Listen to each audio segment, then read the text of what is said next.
Hola, buen día. El día de hoy mis compañeras y yo hablaremos sobre un tema fundamental en el estudio del lenguaje y la literatura: las figuras retóricas.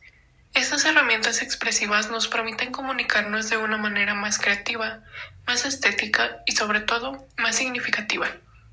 En esta presentación vamos a explicar qué son las figuras retóricas, cuál es su función dentro del discurso y hablaremos más a detalle de 7 de estas figuras, mostrando también algunos ejemplos. ¿Qué son las figuras retóricas? Las figuras retóricas, también conocidas como figuras literarias, son recursos lingüísticos que transforman el uso común del lenguaje para darle una mayor fuerza, más belleza o expresividad. No buscan transmitir un mensaje de manera literal, sino sugerir, exagerar, embellecer o persuadir sobre ciertos aspectos. Las figuras retóricas cumplen múltiples funciones: embellecer el lenguaje, haciéndolo más atractivo y agradable al momento de leer o escuchar; permiten expresar emociones de forma más intensa; atraen la atención, creando frases más memorables; y dan ritmo y musicalidad, especialmente en algunos géneros literarios como la poesía. Son útiles no solo en los textos literarios, sino también en el lenguaje cotidiano. Las empleamos cuando hablamos, cuando escribimos en redes sociales e incluso cuando damos una opinión. Sin ellas, el lenguaje sería mucho más plano y menos expresivo. Las figuras retóricas se encuentran divididas en 3 grupos: recursos léxico-semánticos, que juegan con el significado de las palabras, como la metáfora, la comparación, la antítesis, la hipérbole y la personificación; recursos fónicos, que juegan con el sonido de las palabras, como la aliteración, las onomatopeyas, la paronomasia y el calambur; y por último, recursos gramaticales, que juegan con el orden de las palabras, como lo son la anáfora, la enumeración, el hiperbatón y paralelismos. La hipérbole. Una hipérbole es una figura retórica que emplea la exageración para realzar alguna cualidad. Implica afirmaciones exageradas que son falsas, pero no es una mentira intencional. Es una mentira en el lenguaje figurado, pues no se hace con la intención de engañar. No se pretende que el receptor lo tome literalmente, se utiliza para enfatizar. En este sentido, la hipérbole puede ser utilizada como un recurso enfático, expresivo, irónico o humorístico. La hipérbole puede ser de 2 tipos: auexis, que significa crecimiento o aumento en griego. Este tipo consiste en magnificar o engrandecer aquello de lo que se está hablando; y tapinosis, que viene del griego tapeinosis, que significa bajeza, consiste en disminuir aquello de lo que se habla. Por poner algunos ejemplos, podríamos poner el poema Elegia de Miguel Hernández: tanto dolor se agrupa en mi costado, que por doler me duele hasta el aliento. Otro ejemplo podría ser un fragmento de 8 de septiembre de Pablo Neruda: hoy nuestros cuerpos se hicieron extensos, crecieron hasta el límite del mundo. Y por último, otro ejemplo podría ser un fragmento de la novela La guerra sin fin del mundo de Mario Vargas: el hombre era alto y tan flaco que parecía siempre de perfil. Ahora vamos con el hiperbatón. Esta figura retórica consiste en alterar el orden lógico y habitual de las palabras en una oración. Por ejemplo, en el español el orden habitual sería el sujeto más el verbo y el complemento. Cuando se cambia ese orden, se genera un efecto especial, dándole más musicalidad a una oración o haciendo énfasis en alguna parte específica de la oración. El término hiperbatón hace referencia a la transposición de elementos gramaticales o alteración del orden habitual de la oración. Hay 4 tipos de hiperbatón: el temesis, también conocido como encabalgamiento léxico. Esta es la partición de una palabra compuesta al intercalarse con otra entre los elementos de esta. La paréntesis, que introduce en una frase una interjección u oración con entonación diferente. La anástrofe, que no se trata de una aliteración gramatical en la estructura del enunciado, sino más bien una secuencia en este. Consiste en una inversión de dos palabras solamente de forma que se pospone la preposición al sustantivo. Y la histerología, que se basa en alterar el orden gramatical y decir primero lo que va después. Por poner algunos ejemplos, podríamos utilizar Motivos del primero cero de Miguel Hernández. Como lenguas de perros jadeantes, rojas las sombras del árbol se alargan por la grama del valle. También podría ser la rima 7 de Gustavo Adolfo Bécquer. Del salón del ángulo oscuro, en su dueño tal vez olvidada, silenciosa y cubierta de polvo, veíase el arpa. Y por último, también Canción de otoño en primavera de Rubén Darío. Pues que su continua ternura, una pasión violenta unía, en un pelpo de gasa pura, una vacante envolvía. Hola, buen día. Mi nombre es Jimena Esmeralda Chávez Pérez y yo voy a presentar un análisis amplio sobre 3 figuras retóricas más fundamentales dentro del estudio literario: la elipsis, la metonimia y la aliteración. Aunque el abanico de figuras retóricas es muy extenso, la elección de estas 3 responde a una razón específica, ya que cada una pertenece a un nivel distinto del lenguaje, lo que nos permite entender la literatura como un sistema complejo, donde forma y contenido interactúan. Analizarlas nos permitirá comprender cómo los autores manipulan el lenguaje para generar significados adicionales, transmitir emociones y dirigir la lectura. Por su parte, la elipsis actúa sobre la estructura gramatical y sintáctica del discurso.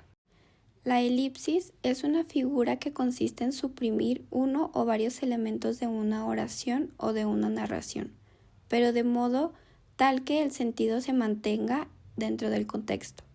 Su principio rector es la economía del lenguaje y está íntimamente ligada al dinamismo textual y al ritmo narrativo. La elipsis requiere un lector activo, capaz de reconstruir mentalmente aquello que no aparece explícitamente.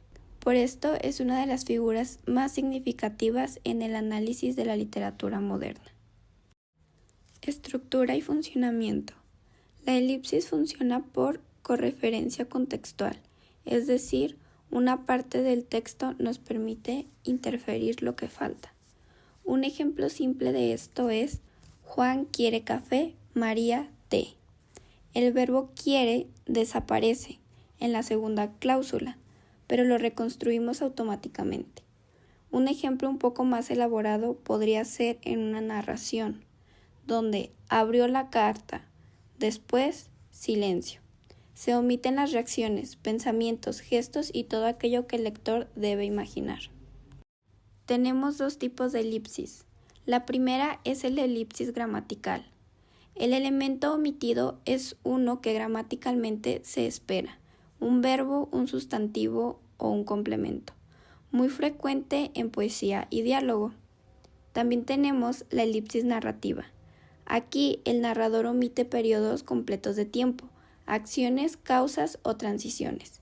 Este tipo se relaciona con técnicas como la fragmentación, el montaje, la focalización limitada y la narración minimalista. La elipsis narrativa permite generar tensiones, silencios y vacíos interpretativos. Aquí podríamos agregar ejemplos literarios, como Gustavo Adolfo Bécquer. Por una mirada, un mundo; por una sonrisa, un cielo. El lector completaría: yo daría. Por otra parte, con Julio Cortázar, en cuentos como La noche boca arriba, se omiten transiciones lógicas para que 2 realidades alternen sin explicación explícita. Las elipsis en este cuento se usan para borrar las transiciones entre la realidad cotidiana de Mototeca. La elipsis en este cuento se usa para borrar las transiciones entre la realidad cotidiana del Moteca y el mundo contemporáneo del hospital. Cortázar nunca explica cómo ocurre el cambio, simplemente sucede. Un ejemplo lo podemos observar en el elipsis del origen del sueño. donde en ningún momento se explica por qué sueña con los motecas. Se dormía y de inmediato caía en el olor a humo, en la carrera. Aquí se omite la explicación del motivo, trauma o recuerdo que originaría el sueño y la relación entre el accidente y el mundo precolombino. Esto nos da un efecto de suspenso e incertidumbre, así como la falta de explicación prepara el giro final. El mundo moderno era el sueño. La elipsis también tiene efectos estilísticos. Tiene la agilidad, ya que acelera la narración, profundidad, que invita al lector a participar activamente en la construcción del significado, tensión, lo no dicho genera suspenso o perturbación. Economía expresiva, se evita lo redundante e innecesario, así como ambigüedad controlada. El texto abre múltiples interpretaciones posibles. En suma, la elipsis demuestra cómo el silencio también comunica.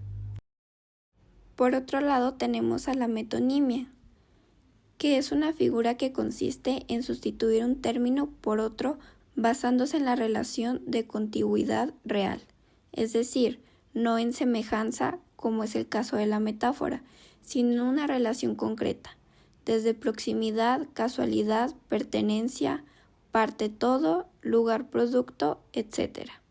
Es una figura profundamente cultural, basa su eficacia en saberes compartidos. Las relaciones típicas que generan metonimia son causa-efecto, como por ejemplo sudor, para hablar de esfuerzo, o su pluma cambió la historia, que describe la capacidad de escribir. También tenemos efecto-causa. Tiene un gran corazón, lo que significa que es bondadoso. Tenemos autor-obra. Estoy leyendo a Mistral, que se refiere a leer sus textos. Objeto-persona. La guitarra desafinó. Se refiere a quien tocaba la guitarra, en este caso el guitarrista. Tenemos lugar-producto. Una champaña, un tequila y compré un Talavera. Tenemos también continente y contenido. Me tomé un vaso. Tenemos también a la metonimia como instrumento cognitivo. En este se opera como proceso mental, organiza la realidad, asocia significados culturales y condensa ideas complejas en una imagen simple. En la literatura sirve para crear síntesis simbólicas. Como ejemplos literarios tenemos a Cervantes, cuando dice «las armas os llaman». Las armas en este caso representan la vida militar. O en poesía moderna, juro lealtad a la corona. La corona en este caso sustituye a la monarquía. Y a Garcilaso de la Vega. En sus égolas, el campo suele representar al mundo bucólico idealizado. También Pablo Neruda, en sus odas, elige objetos cotidianos como la cebolla o la cuchara, que por metonimia representan la vida doméstica y la dignificación de lo cotidiano. Sus efectos estilísticos son la economía sistemática, que permite decir mucho con pocas palabras. Su condensación simbólica, ya que un objeto puede representar una idea abstracta. La precisión cultural, esta activa significados compartidos por lectores. Y la verosimilitud, que se basa en relaciones reales, lo que la hace natural y creíble. La metonimia es clave en la construcción del estilo, porque transforma la realidad objetiva en un sistema simbólico. Por otra parte, tenemos la literación. La literación es la repetición de uno o varios sonidos, generalmente consonantes, con fines expresivos. Su principal función es crear ritmo, musicalidad y atmósfera.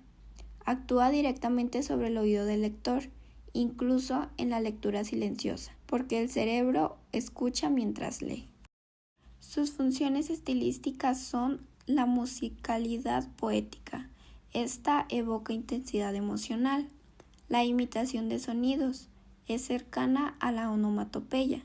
También la creación de atmósfera. Sonidos suaves igual a calma. Sonidos ásperos igual a violencia o tensión. También tiene refuerzo de ideas, su repetición de sonidos clave. Algunos ejemplos literarios son Rubén Darío, con el ala aleve de leve abanico, la repetición de L y V, ligereza, suavidad. Tenemos también a Federico García Lorca, el silencio sin estrellas. La S genera una sensación silbante, silencio inquietante. Por su parte, la poesía medieval, en muchos cantares épicos usan aliteración para acompañar la recitación oral. En narrativa, como en novelas contemporáneas, los autores usan aliteración para crear atmósferas, por ejemplo, sonidos secos y repetitivos para transmitir violencia. Golpeó, gruñó, golpeó otra vez. Aquí la repetición del sonido G refuerza la brutalidad. Hola, soy Natividad Villarreal y voy a exponer las dos figuras retóricas que faltan. La primera de ellas es la antítesis, que consiste en oponer dos ideas mediante palabras antónimas, expresiones o frases de significado contrario. Estas ideas son colocadas cercanas entre sí y suelen mantener una estructura gramatical paralela. Su propósito principal es resaltar una idea mediante su contrario, creando un efecto de énfasis, tensión o equilibrio. Dentro de los rasgos característicos de la antítesis encontramos primero la presencia explícita de oposiciones léxicas que se puede generar mediante antónimos directos como luz, oscuridad, día, noche, vida y muerte, o también por adjetivos contrapuestos como dulce, amargo, fuerte, débil. Y bueno, como segundo rasgo también está la oposición conceptual, que aún sin antónimos literales pues establece un contraste profundo como cuerpo y alma, memoria y olvido. En tercer lugar está el paralelismo sintáctico, en el que las frases mantienen estructuras similares para que la oposición sea clara. Y finalmente, la cercanía en el discurso como requisito para la antítesis, porque los términos deben de aparecer en proximidad, ya que al estar demasiado alejados se convierte en contraste temático y se pierde la figura de la antítesis. Como ejemplos, empleamos 3 ejemplos según su clasificación. Primero está el de la antítesis simple, que se da cuando solo se utiliza un par de contrarios, y como ejemplo encontramos esta frase del poema 20 de Pablo Neruda, que dice: es tan corto el amor y tan largo el olvido. Se está solo usando un par de contrarios, en este caso antónimos, y pues está claro. También tenemos otro ejemplo de la antítesis doble, que se da cuando se usan 2 pares de contrarios en el mismo fragmento, y esto se puede ver en el poema El hombre de Óscar Mellado, y dice: los días se hacen tediosos, las noches son mal dormidas, los achaques llegan pronto y la sonrisa tardía. En las últimas 2 frases pues encontramos achaque, sonrisa, pronto y tardía. Y finalmente, como ejemplo de antítesis textual, que es en la que se utiliza una estructura más compleja que opone oraciones o enunciados, tenemos a este poema de Sor Juana Inés de la Cruz, que se llama Prosigue el mismo asunto y determina que prevalezca la razón contra el gusto. Al que ingrato me deja, busco amante, al que amante me sigue, dejo ingrata. Constante adoro a quien mi amor maltrata, maltrato a quien mi amor busca constante. Y pues aquí es evidente el uso de contrarios en todo el fragmento en el que se oponen las oraciones. Finalmente está la figura de prosopopeya o personificación, que es una figura de ficción enunciativa que consiste en atribuir cualidades humanas y en particular la cualidad del lenguaje a seres no humanos, a seres irracionales o inanimados que pueden ser abstractos o concretos. Su función consiste en dotar al discurso de variedad y animación, además, pues es el recurso básico en literatura para crear personajes.